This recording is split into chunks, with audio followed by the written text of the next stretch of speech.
Alla vigilia di Carlentini-Giarre, sesto appuntamento in calendario, tutti d'accordo sull'importanza della posta in palio e sul coefficiente di difficoltà. Carlentini imbattuto tra le mura amiche, reduce da risultati positivi contro la Cicatena e Gela, Giarre ringalluzzito dalla qualificazione ottenuta agli ottavi di Coppa Italia a discapito del Sant'Agata.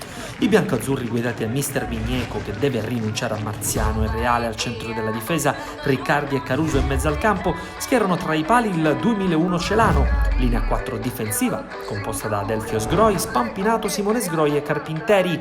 In mediana stazionano Mangiamelli e Spitaleri, sulla tre quarti Cunzolo, Petrullo e Sinatra, a supporto della punta Saccullo. Ospiti che rilanciano con Urso Trovato, Pettinato e Aidala davanti a colonna, Arena e Capitao in mezzo al campo, Leotta e Gioffrida a guidare il reparto d'attacco completato da Simone Abate e Daniela Leo. Fischietto del match il signor Armenia di Ragusa, coadiuvato da Ricco Bene e Agolino. Padroni di casa che provano a far male già al 7° minuto con il diagonale di Petrullo, che non si rivela efficace in termini di pericolosità e precisione. All'11° pallone sanguinoso perso da Spampinato, falcata di Abate verso la porta di Celano che a tu per tu vince il duello con l'Ariete giallo-blu.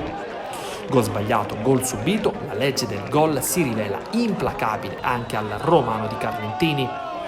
Allo scoccare del 13° traversone dalla destra di Adelfio Sgroi, colpo di testa poderoso di Saccullo che permette al Carlentini di portarsi in vantaggio alla prima sortita degna di nota. Prima frazione di gioco che vive di strappi e contraddistinta anche nella ripresa da interdenti ai limiti della sanzione disciplinare.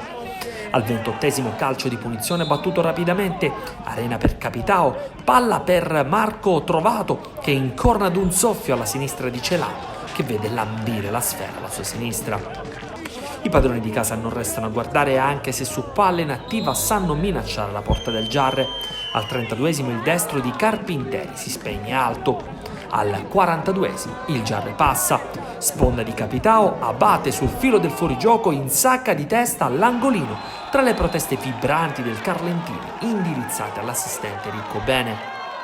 E quando la prima frazione di gioco pare volgere al termine, il Giarre spreca anche il gol del possibile sorpasso. Al 44° pallone scodellato d'Arena, tutti in fuorigioco ad eccezione di Giuffrida che calcia al lato da posizione decisamente favorevole.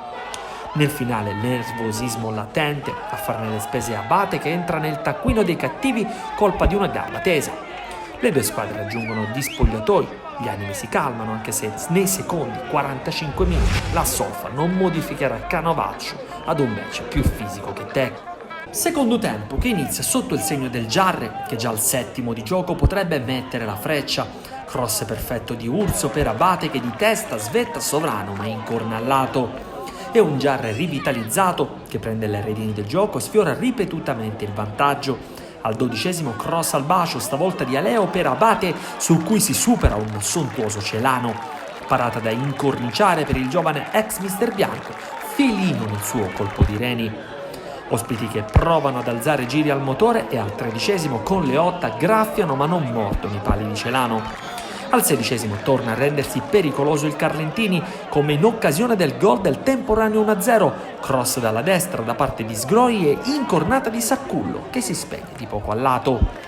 Giarre che al 17° prova a fare male alla difesa biancazzurra con Capitao che di prima intenzione raccoglie un pallone vagante e dai 18 metri calcia alla destra del portiere.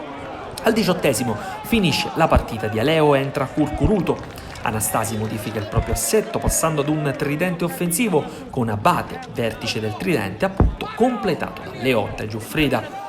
Migneco invece richiama Petrullo inserendo Cannia. La risultante non produce gli effetti sperati. Carlentini e Giarre stagnano il loro gioco, partita scandita da ben 7 ammonizioni, tanto nervosismo e poca lucidità nei 20 metri conclusivi. Il triplice fischio pone fine al match, una divisione della posta che lascia un po' di amaro in bocca al Giarre, che avrebbe potuto concretizzare le palle gol prodotte a inizio ripresa, mentre per il Carlentini il terzo risultato utile consecutivo si rivela un risultato positivo in vista dello scontro diretto con il Milazzo, che renderà visita al romano di Carlentini domenica 27. Per i gialloblu di Anastasi è tempo di abbassare la visiera e andare quanto più forte possibile. Domenica renderà visita al Città di Sant'Agata, novembre aprirà i battenti con il match clou contro il Ragusa, poi a regionale sfida contro il Città di Rosolini e un'altra sfida al Fulmicotone contro il Paternò. Arriva il bello e il Giara sarà chiamato a uscire gli artigli.